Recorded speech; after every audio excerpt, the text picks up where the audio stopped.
वेझो यूसी हथूंगो मां अञा ताईं बरसाती पाणी निकाल न थी सघियो आहे, जंहिं करे मुतासिर बेयारो मददगार आहिनि। इन हवाले से वीडियो लिंक ते मौजूद है खिप्रो में आवाज़ टीवी जो रिपोर्टर असद शाह। जी असद।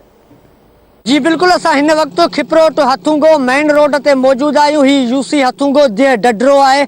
हिते तव्हां ॾिसी सघो था त बरसातुनि खां पोइ जेको ॿोॾि वारी सूरत हाल थी वई हुई त अञा ताईं जेको इलाइक़ा आहिनि उन्हनि मां बरसाती पाणी निकाल न आहे थी सघियो। हिते जा रहवासी जेके आहिनि उहे अञा ताईं रोडनि ते बेयारो मददगार बणियल आहिनि। हिते जे रहवासियुनि जूं इहे शिकायतूं आहिनि त इंतिज़ामिया पारां जेको मशीनूं ॾिनियूं वियूं आहिनि पाणी जे निकाल जे लाइ या जेको तेल वग़ैरह ॾिनो वियो आहे उहो हिते जा जेके बाअसर वॾेरा आहिनि उहे पंहिंजे ज़मीनुनि मंझां बरसाती पाणी कढराइनि पिया, मगर जेके ग़रीब ऐं मिसकिननि जा ॻोठ आहिनि उहे अञा ताईं बरसाती पाणी हेठि आहिनि। उन खां अलावा रहवासियुनि जूं इहे पिणु शिकायतूं आहिनि त बरसातुनि खां पोइ जेको गवर्नमेंट तरफ़ां राशन ॾिनो वियो उहो बि हिते मंज़ूर नज़र माण्हुनि खे ॾिनो वियो आहे।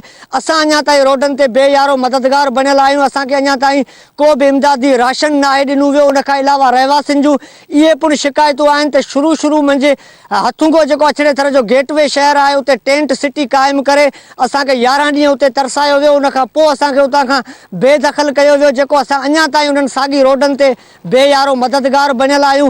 हिते जे रहवासियुनि जूं इहे पिणु शिकायतूं आहिनि त असिस्टेंट कमिश्नर या हिते जो जेको मुख़्तियारकार आहे उहे कोई बि हिते विज़िट वग़ैरह ते न पिया अचनि। उन खां अलावा रहवासियुनि जूं इहे पिणु असांखे शिकायतूं मिलियूं आहिनि त जेके बाअसरनि पारां पंहिंजूं ज़मीनूं बचाइण जे लाइ कट हणी असांजे ॻोठनि ॾांहुं पाणी जो रुख कयो वियो आहे।